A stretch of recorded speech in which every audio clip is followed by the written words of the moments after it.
Le premier concile de Nicée, c'est quoi exactement? Il faut savoir qu'avant ce fameux concile, le monde chrétien était très divisé. Il y avait les nestoriens, les judéo-nazaréens, les ariens, les trinitaires, etc., etc. Puisqu'il y avait différentes communautés et croyances qui avaient des grosses divergences théologiques sur la nature de Jésus-Christ. Ils considéraient tous le Christ de façon différente. Il y en a qui le prenaient pour Dieu, le Fils de Dieu, d'autres pour un prophète, d'autres pour un homme supérieur, mais Dieu était supérieur à lui-même. Enfin, c'était compliqué. Le terme Trinité est utilisé pour la première fois à Carthage par un certain Tertullien, qui était un grand théologien chrétien. Il est né en 150 après Jésus-Christ et est décédé vers 220. Il fut donc le premier à désigner Dieu en trois en un, en trois entités, en une seule personne. La querelle entre ariens et trinitaires prend rapidement une tournure politique.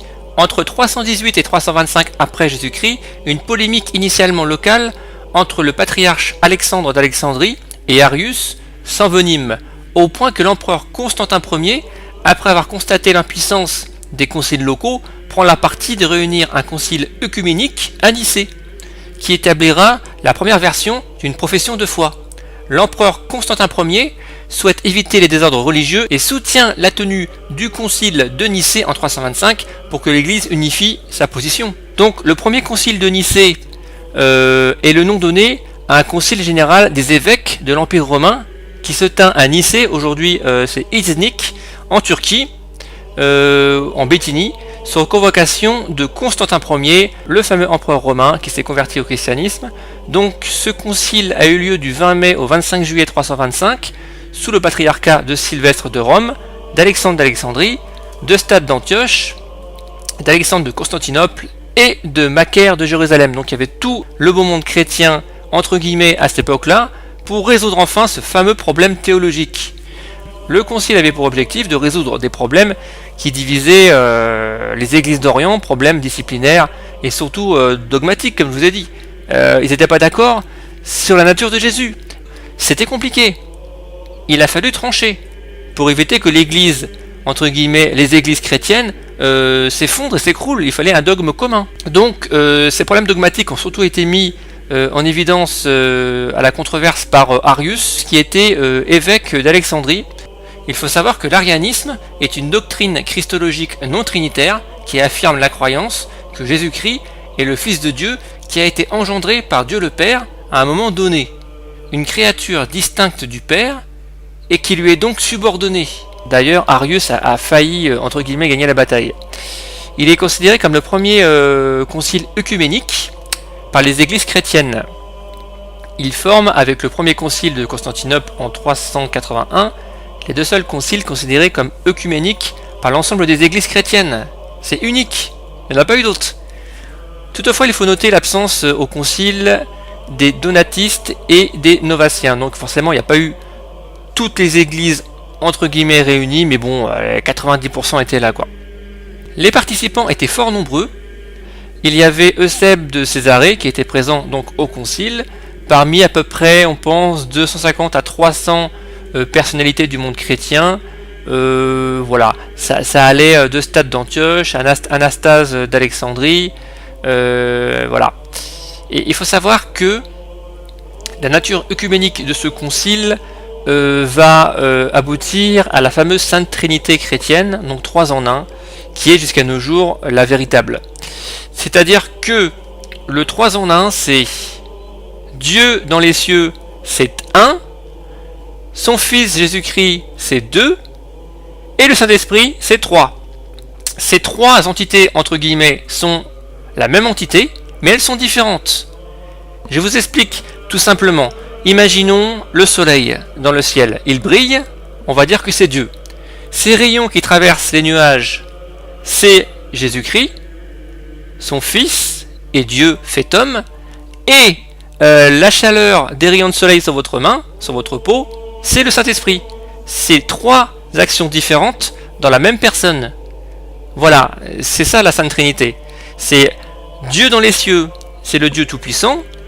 Il est descendu sur terre en tant qu'homme, Dieu fait homme. C'est aussi Dieu. Et Le Saint-Esprit, c'est l'action de Dieu, c'est par exemple l'arrivée de l'archange Gabriel qui va annoncer à la Vierge Marie qu'elle va tomber enceinte d'un enfant sans rapport sexuel, la conception virginale, et qu'elle appellera Jésus. Voilà, c'est ça. Ou Saint Michel qui terrasse un dragon, le diable, voilà, c'est l'action de Dieu. C'est la main armée de Dieu ou le messager de Dieu. Voilà. Et cette Sainte Trinité va vraiment figer l'Église chrétienne. Après, il y aura d'autres schismes, bien sûr. Il va falloir attendre encore plusieurs années, puisque le gros problème qu'il va y avoir, c'est que pendant 50 ans, les controverses trinitaires seront là. Un grand nombre d'évêques orientaux se sentirent insatisfaits de la formule de Nicée, donc de la Sainte Trinité, et imposée par l'autorité impériale. La contestation s'organisa autour de Eusèbe de Nicomédie et d'Eusèbe de Césarée. Elle fut attisée par l'arrivée au pouvoir des successeurs directs de Constantin. Et oui, quand on change d'empereur, c'est souvent des problèmes. Favorables à l'arianisme. L'arianisme, donc, c'est l'hérésie chrétienne qui ne reconnaît pas la Sainte Trinité. Et il faudra attendre l'avènement de Théodose et le premier concile de Constantinople, en 381, il me semble, oui, pour que la foi de Nicée soit imposée définitivement à tout l'Empire comme définition de l'orthodoxie trinitaire. Par l'édit de Thessalonique, vous imaginez? Donc entre Jésus et ses 381 ans, eh ben on avait plein de théories un peu différentes sur Jésus. Mais c'est surtout les peuples germaniques qui rejoignirent l'Empire en tant que peuple fédéré, les Visigoths d'Aquitaine et d'Hispanie, le royaume des Burgondes, qui restèrent ariens, jusqu'à la fin du 6e siècle après Jésus-Christ, et les Lombards jusqu'au milieu du 7e siècle après Jésus-Christ. Vous imaginez? Mais à la fin du 5e siècle après Jésus-Christ, par son baptême, Clovis, le roi des Francs, rejoignit le camp des anti-ariens. Donc, il devint chrétien trinitaire. Ses succès militaires face aux Alamans, aux Visigoths, puis ceux de son fils contre les Burgondes, ne permirent pas l'implantation de l'arianisme en Europe occidentale. L'arianisme ne survit alors que chez les Lombards, comme je vous ai expliqué, mais à la fin du 8e siècle après Jésus-Christ, la défaite de celle-ci face à Charlemagne est un coup mortel pour l'arianisme. L'arianisme disparaît totalement en Europe occidentale. Nous allons parler maintenant du symbole de Nicée, qui est une confession de foi adoptée au concile de Nicée. Donc écoutez bien, c'est très important de comprendre ça. Nous croyons en un seul Dieu, Père Tout-Puissant. Monothéisme classique, voilà. Créateur de tous les êtres visibles et invisibles. Jusqu'à là, pas trop de nouveautés. Et en un seul Seigneur Jésus-Christ, Fils unique de Dieu, né du Père, c'est-à-dire de la substance du Père, donc de Dieu, Dieu de Dieu, voilà. Lumière de lumière, vrai Dieu de vrai Dieu. Engendré et non fait. Donc ça c'est la conception virginale, comme je vous ai dit. Comment un Dieu fait homme aurait pu être conçu par une créature créée par Dieu? C'est pas possible. Consubstantiel au Père, par qui a été fait tout ce qui est, au ciel et sur la terre, qui pour nous hommes, et pour notre salut, est descendu, s'est incarné, et s'est fait homme. Voilà la parole, voilà, c'est Jésus-Christ. Et s'est fait homme, Jésus-Christ a souffert, et ressuscité le 3e jour, est monté aux cieux, et viendra de nouveau juger les vivants et les morts, et au Saint-Esprit. Ceux qui disent « il y a un temps où il n'était pas, avant de naître, il n'était pas ». Il a été fait comme les êtres tirés du néant, il est d'une substance, d'une essence différente, il a été créé, le Fils de Dieu est muable, est sujet au changement. L'Église catholique et apostolique, les anathématis. Voilà, nous tenons, grâce à cette confession de foi, adopté au concile de Nicée, la Sainte Trinité, les bases, les piliers de l'Église. Il faut savoir aussi qu'à l'origine, beaucoup d'apôtres avaient reçu le message du Christ, mais il n'y en a eu que 4 de retenus dans le Nouveau Testament. Tous les autres apôtres, les évangiles apocryphes, comme on appelle ça, n'ont pas été retenus. Donc voilà, c'est très important à comprendre que l'Église chrétienne avait besoin d'unité. Et ça s'est fait de cette façon. C'est extraordinaire de voir, de comprendre ce qu'est l'Église, de comprendre ce qu'est Dieu depuis 1700 ans, on va dire. Vous voyez, c'est extraordinaire. Voilà, j'espère que cette petite vidéo vous a plu. C'est très important, quand on veut comprendre l'histoire, de comprendre les piliers de l'Église, puisque l'Église a engendré toute l'histoire de l'Europe et énormément de régions autour de l'Europe.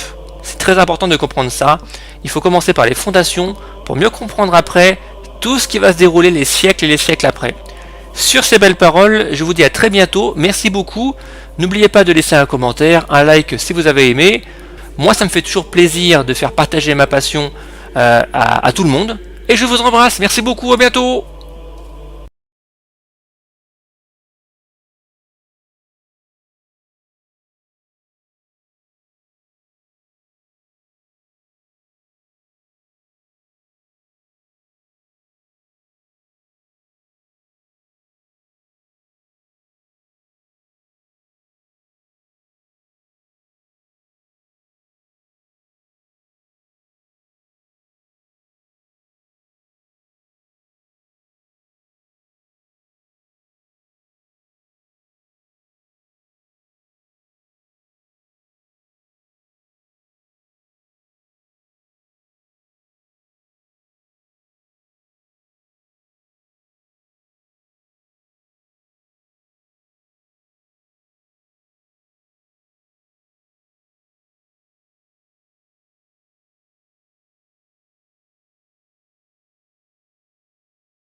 Donc là, on l'a.